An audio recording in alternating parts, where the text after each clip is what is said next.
The Lord is my shepherd. I shall not want. And here I stand, and it's money again. Can I have a groan? Oh, you like the topic. Very good. For most of us, money is an elusive substance that evaporates as soon as we touch it. It flies away in many different directions. And as your money is always speeding off to somewhere like a fighter jet that has engaged his afterburner, consider this sermon to be something like air traffic control. I would like for your money to land safely on our airport, HTLC International. It's an incredible airport. Many journeys start here. Journeys of faith, journeys of friendship and community, and for the power tool enthusiasts among you, it's a journey of keeping this building from falling apart. It's a very worthy course because this building does not just serve our purposes, but it is a center for our community. Concerts are performed here. Social agencies provide care for the elderly, for people with special needs, and for young children. Experts prepare the people of the community for the big earthquake that will sooner or later come. And in this case, the building will be a center for emergency relief. Buddhists meditate here and send good vibes in all the world. And people of different faiths meet here and don't hit each other over the head with the holy text and their central doctrines, but they talk and they get to know each other, and by doing that, they prove that peace and friendship is possible. Tons of quilts are made here for Lutheran World Relief that warm refugees in camps all around the world.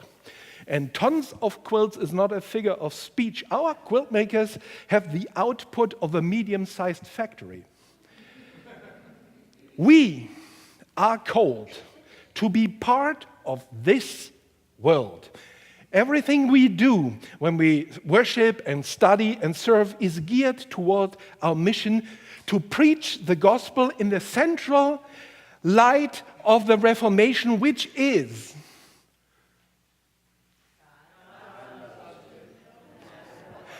exactly, and then we pour that love we receive from God back into the world again.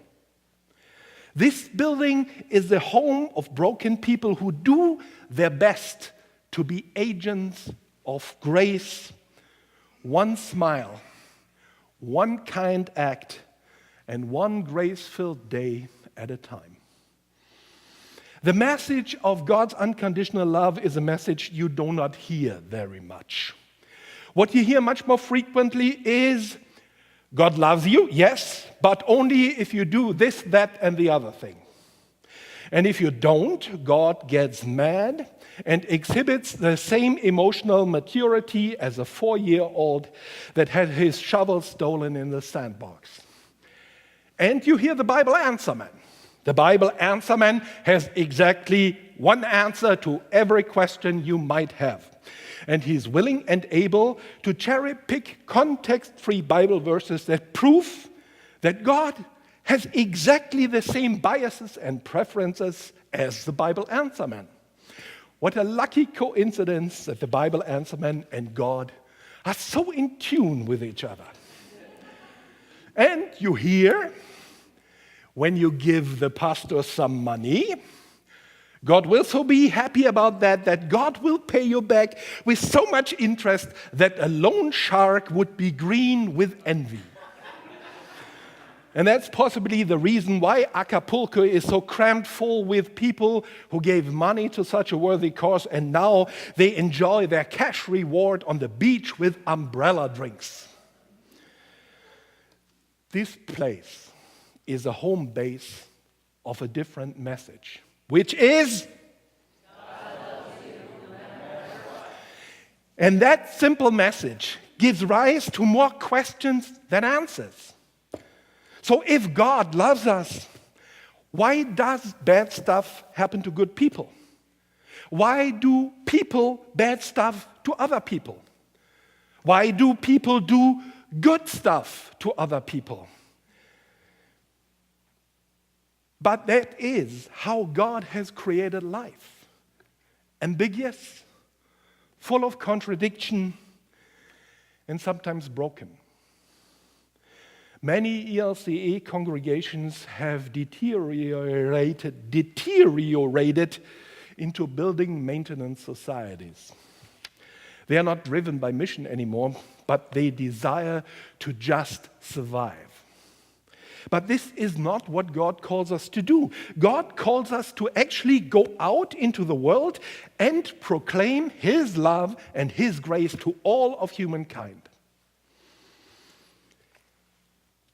It helps when this message has a home base. Christians at all times and in all places need a place to gather. Religion is a thing you cannot do alone. You need a community. You need all the joys and all the pitfalls of community. We need people we love, and we need people who drive us insane. Dealing with them helps us to be emotionally resilient and not get hysterical when we are confronted with people who are different. We need the person next to us in communion who is in deep prayer. While for us today, maybe communion feels a little bit empty. The other person's faith keeps us going and helps us to stay in the game. Our sisters and brothers carry us as much as we carry them. This place is especially built for imperfect people who have questions, who have doubts, and who don't check their brain at the door. Community is more than the sum of its parts.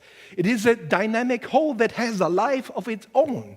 It bubbles up ideas. It shares insights. It gives hope and comfort. It celebrates our joyous moments with us.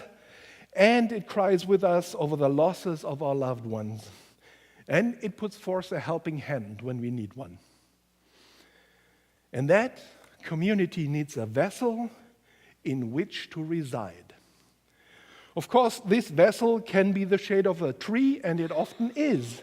But we are blessed with such a magnificent building that we freely share with people who need some space.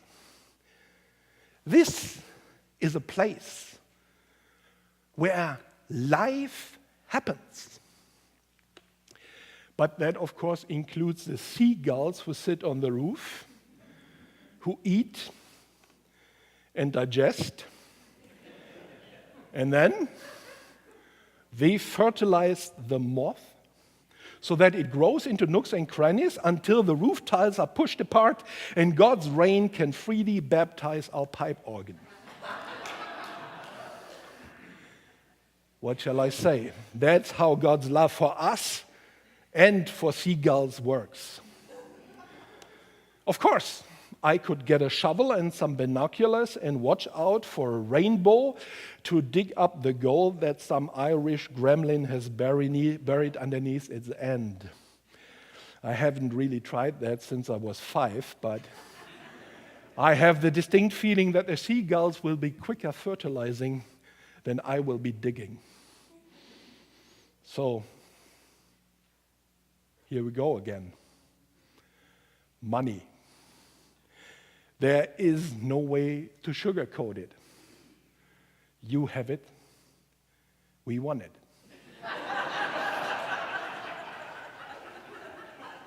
We need it. We need your money, so please consider what you can give, plan your giving, and stick with your plan.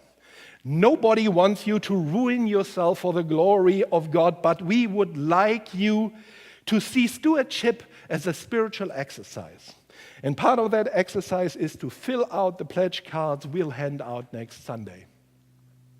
If you would switch to monthly electronic giving, that would help immensely with our cash flow. Sometimes Peggy has to work a lot of magic so that we can pay our bills. Sometimes we even think about sacrificing a small animal to appease the gods of cash flow, preferably a seagull. But seagulls are smart and stay up on the roof, so no relief will be coming from that side. I know that many of you are extremely generous with your time, your talents, and your treasure. You do not just support our church, but many other causes. However, I ask you to make our church a priority for the next few years. We had 14 candles on our altar the last time we celebrated All Saints' Day. It would be sad if Holy Trinity's voice would fall silent and we would not be able to proclaim the most important insight of the Reformation, which is, I love you no matter what. Amen.